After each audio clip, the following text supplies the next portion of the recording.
Horror icon, writer, director, and a painter.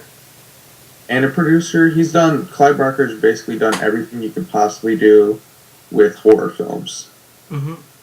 He's literally just the horror guy. I mean, he doesn't. I don't think he gets like as much credit as most other horror directors, simply because his movies. I mean, while he's done everything, I mean, like his movies, his reception on some of his movies aren't very high, except maybe like the first Hellraiser movie and really Candyman. Yeah.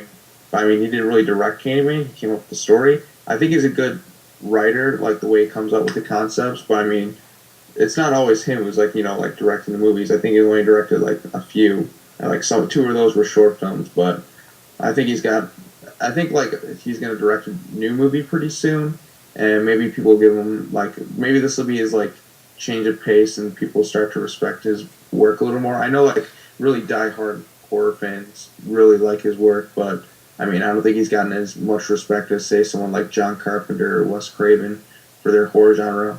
I mean, Clive Barker is strictly horror, though. Stephen King said, quote, when he saw the first Hellraiser movie, that Clive Barker is the future of horror.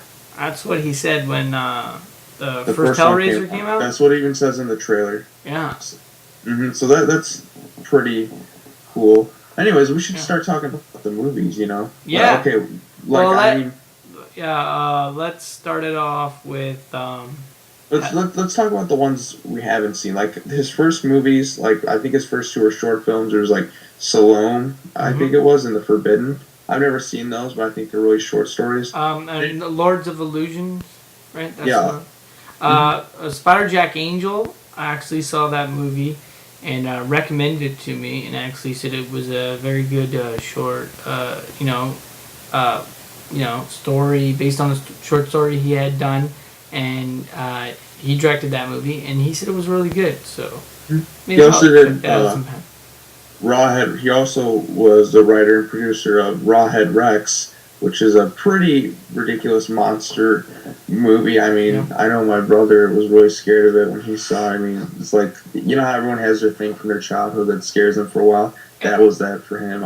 And also Midnight Meat Train. He actually wrote the book, the short story that movie was based on. Mm-hmm. And he produced the film as well. Yeah. He also was working on Gods and Monsters. He was producer on that. That's a good movie with Ian McKellen. I think it won, I think it was nominated for some Academy Awards, or maybe even won something. I know it was really well received. He also worked on Nightbreed, which was after Hellraiser. I personally have not seen that movie, but it stars, who was in Nightbreed, Danny? Do you know Craig Schaefer? He was also in Hellraiser 5, so another Clive Barker connection there. I think a lot of the actors kind of are connected to his original work somehow. Yeah. So, I mean, but you know what? Clive Barker is a cool guy. I mean, he's worked on plenty of novels and stuff. But you know what? We're here to talk about some movies, so let's talk about the whole Hellraiser series. I mean, it started off with the first Hellraiser. Mm-hmm. Well, I mean, that movie is a book, it is a classic. I think it's one of the best horror films ever made, in my opinion. Mm-hmm. And it really takes special effects to another level. The practicality, Yeah, Clive Barker, even to this day, the special effects in that movie are fantastic. I mean, you can't really get better special effects than that. They can't go back and CGI that stuff. I mean, that his work was all practical, I know. And the second movie, they kind of changed that, but then again, he wasn't the director of that. I really like the first movie. I'm actually doing my own reviews on the series on my own channel if anyone wants to check that out. It's more in depth than what we're doing, but we're basically trying to get a whole grasp of Clive Barker, It's just us discussing back and forth. Yeah. I really liked the first Hellraiser movie. I thought, Pinhead's pretty awesome. I mean, it's all around pretty well done. I mean, it's pretty gross at some parts. I mean, it's pretty grotesque, like when Frank's skin's all gone. But other than that, I think it's really good. Now, what do you think Oh of the no, second I movie? gotta disagree with you on that. I love the grotesque stuff. I mean, that's what's so fantastic about Hellraiser. Oh, It, I'm not saying it's bad. I'm just saying like yeah. But it's that's why it's grotesque. so good. It's so messed up, and it's so realistic. Like the special effects and everything. I mean, it looks like an actual guy with his like face ripped Oh off. yeah, Like absolutely. The guy's just like I can't. I don't think that's the same actor though. I think they yeah, had like a double fill in for the guy because I think the other guy was just too grossed out to yeah. like be there. That's what I like about Clive Barker. He is not afraid of He is not afraid at all. He's not afraid of censorship at all. He goes all the way in his movies. You know what I'm saying? Without a doubt, he's crazy when he does that. He doesn't censor anything. It's all there.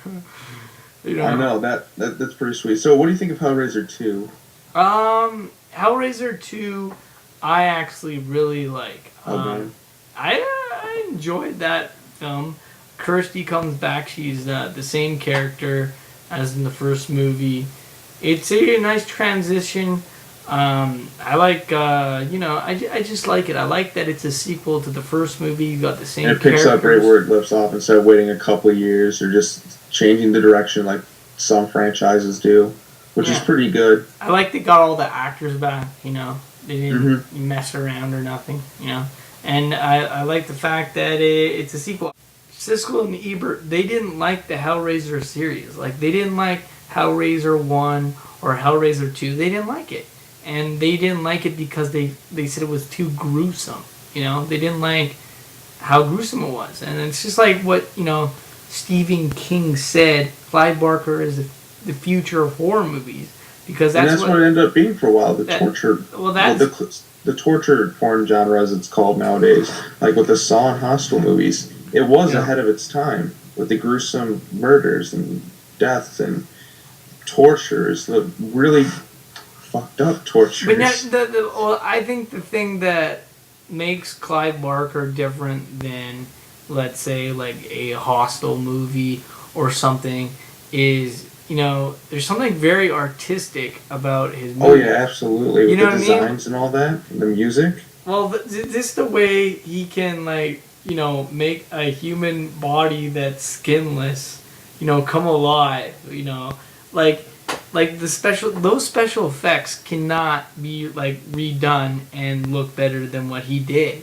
Like with CGI in that, no way. No way. Like he was a practical effects master.